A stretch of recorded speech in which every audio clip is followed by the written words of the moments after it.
تاکہ غریب کا فائدہ ہو سکے، تاکہ غریب کو فائدہ ہو سکے، اس لیے چاندی کو بیس بنائیں گے، چاندی کو بنیاد بنا کر کے اگر کسی کے پاس 45,000 روپیہ ہے تو اس پر زکوٰۃ وہ نصاب تک پہنچ چکا ہے وہ مال۔ سونا کو آج کے ڈیٹ میں بیس بنانے پر غریب بھوکے مر جائیں گے، ان کا نقصان ہوگا، اس لیے ہم چاندی کو بیس بنائیں گے۔ تو 45,000 اگر آج کے زمانے میں کسی کے پاس ہے تو وہ نصاب کو پہنچ چکا ہے وہ مال۔ پہلی شرط فرض زکوٰۃ ادا کرنے کے لیے مال نصاب تک پہنچا ہو۔ دوسری شرط ہے کہ وہ مال، اس مال پر حولان حول ہو چکا ہے۔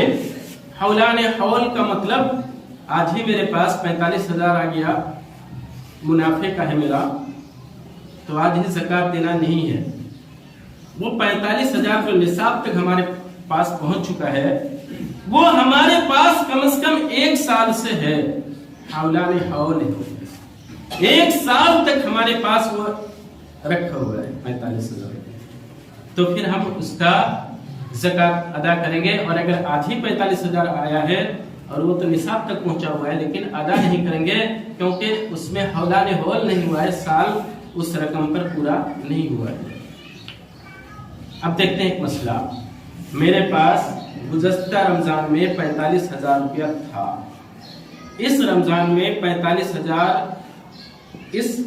اس رمضان میں میرا 45,000 ہر مہینہ میں کچھ آتے آتے اس مہینہ میں 45,000 مثال کے طور پر میرے پاس پچھلے رمضان میں 50,000 روپیہ تھا جو کہ نصاب تک کا مال تھا، وہ 1 سال گزر گیا تو اس سال میرا اس میں زکوٰۃ فرض ہو چکا ہے۔ اب جو میرے پاس 1 سال سے ہے اس کے بیچ میں میرے پاس منافع کا کچھ پیسہ آتے رہا اور اس سال آتے وہ 1 لاکھ بن گیا، تو پھر بیچ میں آنے والے پیسے کا تو سال نہیں پورا ہے، تو اس کا کیا کریں گے؟ میرے پاس 50,000 1 لاکھ بن گیا ہے، جو کہ اس میں سے 50,000 ہی کا سال پورا ہے اور 50,000 کا سال نہیں پورا ہے، میرے پاس ہر مہینے میں کچھ منافع آیا اور یہ 50,000 لاکھ میں بدل گیا، تو اس 1 لاکھ کا پورے کا زکوٰۃ نکالیں، کیونکہ ایک آدمی کیا مان لیجئے کچھ رمضان کے جسٹ 1 مہینہ کے بعد اس کے پاس کچھ اور پیسہ آیا، پھر آیا تو کیا وہ کب زکوٰۃ نکالتا رہے گا؟ اس کے لیے بڑی مشکل ہوگی، یا تو اس کو ہر مہینہ نکالنا پڑے۔ اس لیے بہتر بات یہ ہے کہ آدمی کے پاس 50,000 تھا اور پھر سال پورتے اس کے پاس 1 لاکھ ہو گیا، تو پورے 1 لاکھ کا ایک ہی بار میں زکوٰۃ نکالی۔ اور اسی طرح سے ایک آدمی کے پاس 1 لاکھ کی نقد پونجی ہے، 1 لاکھ اس کے پاس ہے اور وہ ایک دکاندار ہے، اس کے دکان میں 1 لاکھ روپے کا سامان بھی ہے، تو وہ پھر کیسے زکوٰۃ نکالے گا؟ وہ زکوٰۃ اس طرح سے نکالے گا کہ 1 لاکھ نقد روپیہ اور 1 لاکھ کا سامان ہے اس کی دکان میں، اگر وہ 1 لاکھ میں سے 50,000 کا اپنا پونجی کا ہے اور 50,000 وہ مہاجن پاتا ہے، تو مہاجن والا 50,000 سائڈ کر دے گا اور اپنا جو 1 لاکھ ہے اور 50,000 جو اپنا پونجی ہے اس میں سے 1.5 لاکھ بنتا ہے، 1.5 لاکھ کا وہ زکوٰۃ نکالے گا اور 50,000 مہاجن والا ہٹا دے گا۔ اور اس طرح سے اگر کسی کے پاس کسی کے پاس گاڑی ہے جو وہی اس کی آمدنی کا ذریعہ ہے، تو گاڑی پر زکوٰۃ نہیں دے گا۔ جو آمدنی کا ذریعہ ہے اس ذریعہ کی چیزوں پر زکوٰۃ نہیں دے گا۔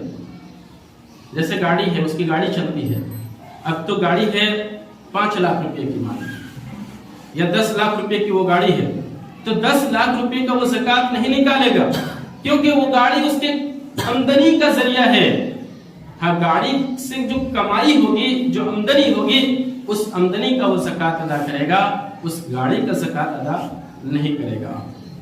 تو اس طرح سے زکوٰۃ کا جو نصاب ہے، وہ زکوٰۃ ادا کرنے کی جو شرائط ہے اس میں سے پہلی شرط وہ نصاب تک پہنچ چکا ہے، اور دوسری شرط جو ہے وہ یہ ہے کہ اس مال پر 1 سال گزر چکا ہے، اور تیسری شرط ہے کہ وہ مال حلال کمائی کا ہو۔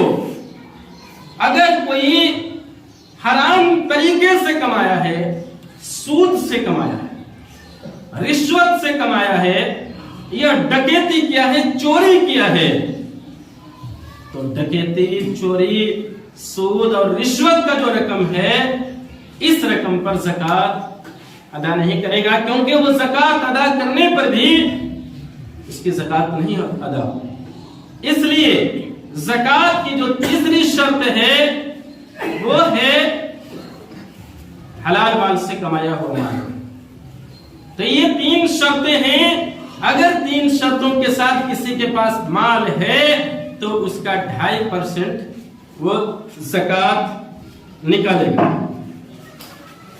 اب آئیے دیکھتے ہیں کہ جو آدمی زکوٰۃ نہیں نکالتا ہے اس کے اوپر کیا سزا ہے۔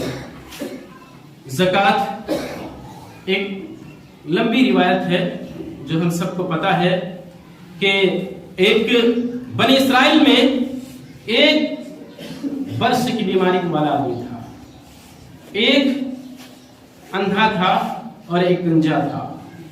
تینوں کو اللہ تبارک و تعالیٰ نے آزمانا چاہا، اور آزمانا چاہا، فرشتہ آیا انسانی شکل میں اور کوڑھ کی بیماری والے سے کہا کہ تم کو کیا چاہیے؟ اس نے کہا کہ میری کوڑھ کی بیماری ختم ہو جائے، بس مجھ کو یہی چاہیے، میری بہت بڑی نعمت یہی ہوگی۔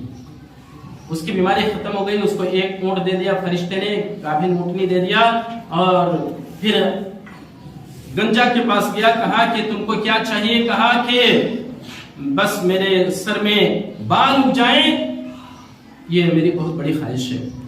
فرشتے نے اس پر ہاتھ پھیرا، اس کے سر پر بال آ گئے، اور مال کے طور پر اس کو ایک گابھن گائے دے دیا، اور پھر اندھا کے پاس آیا اور کہا تجھ کو کیا چاہیے؟ کہا کہ میری بینائی واپس آ جائے۔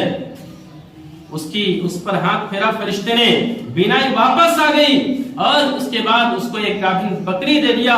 پھر کچھ زمانے کے بعد اونٹ والوں کے پاس اونٹ کا ایک بڑا ریوڑ، گائے والے کے پاس گائے کا ایک بڑا ریوڑ، اور اسی طرح سے بکری والے کے پاس بکری کا ایک بڑا ریوڑ ہو گیا۔ پھر اللہ تبارک و تعالیٰ نے ان کو آزمانے کے لیے اسی فرشتے کو انسان کی شکل میں بھیجا، اور وہ فرشتہ آیا اور برس کی بیماری والے سے کہا کہ میں ایک مسافر ہوں اور مجھ کو اپنی منزل تک پہنچنا ہے، اس لیے تم مجھے مدد کر دو، ایک اونٹ دے دو تاکہ میں اپنی منزل تک پہنچ سکوں۔ اس نے کہا کہ میں نہیں دے سکتا، کیونکہ میں نہیں دے سکتا، میں نہیں دے سکتا۔ تو اس فرشتے نے کہا کہ یاد کرو تم ایک برس کی بیماری والے تھے، اللہ نے اپنے فضل و کرم سے تم کو ٹھیک کیا اور تم کو اونٹ دیا، اور تم نافرمانی کر رہے ہو۔ اس نے کہا کہ نہیں، میں نہیں دے سکتا، یہ تو میری وراثت سے چلی آ رہی ہے، باپ دادا سے میرا یہ مال چلا رہا ہے۔ اس نے کہا کہ جا تو جیسا تھا ویسے ہو جائے، وہ ویسے ہو گیا۔ پھر وہ برس کی بیماری والا ہو گیا، پھر وہ گنجا کے پاس آیا، گنجا سے کہا کہ مجھے ایک گائے دے دو تاکہ میں اپنی منزل تک پہنچ سکوں، میں ایک مسافر ہوں۔ اس نے کہا کہ اس کے حقدار بہت لوگ ہیں، میں نہیں دے سکتا۔ کہا کہ یاد کرو تم ایک گنجا تھے، اللہ نے اپنی نعمت سے، اپنے احسان سے تم کو بال دیا اور تم کو یہ گائے کا ریوڑ دیا۔ اس نے کہا کہ نہیں، یہ تو میرے باپ دادا سے وراثت چلی آ رہی ہے۔ کہا تو جھوٹ بولتا ہے۔ پھر کہا کہ جا تو جیسا تھا ویسا ہو جا۔ پھر اندھے کے پاس آیا اور اندھے سے کہا کہ میں ایک مسافر ہوں، مجھے ایک بکری چاہیے تاکہ میں اپنی منزل تک پہنچ سکوں، میرے پاس وسائل ختم ہو چکے ہیں۔ اس نے کہا کہ ٹھیک ہے، تو جتنا بکری چاہتا ہے لے جا اور جتنا چاہتا ہے چھوڑ دے، میں واقعی اندھا تھا، اللہ نے اپنے فضل و کرم سے میری بینائی کو واپس کیا ہے، اور اللہ تعالیٰ نے مجھے مال سے نوازا ہے، اس لیے تو جتنا بقی چاہتا ہے لے جا اور جتنا چاہتا ہے چھوڑ دے۔ فرشتے نے کہا بس کرو، میں امتحان لینے کے لیے آیا تھا، میں اللہ کا فرشتہ ہوں اور وہی فرشتہ ہوں جو میں آیا تھا اور تمہاری آنکھوں کی روشنی کو ٹھیک کیا تھا اور تم کو یہ مال دیا تھا، تم کو آزمایا گیا، تمہارے دو ساتھی آزمائش میں ناکام ہوئے اور ان کا مال ہلاک و برباد ہو گیا اور اسی طرح سے وہ جیسے تھے ویسے ہو گئے اور تم آزمائش میں کامیاب ہو گئے۔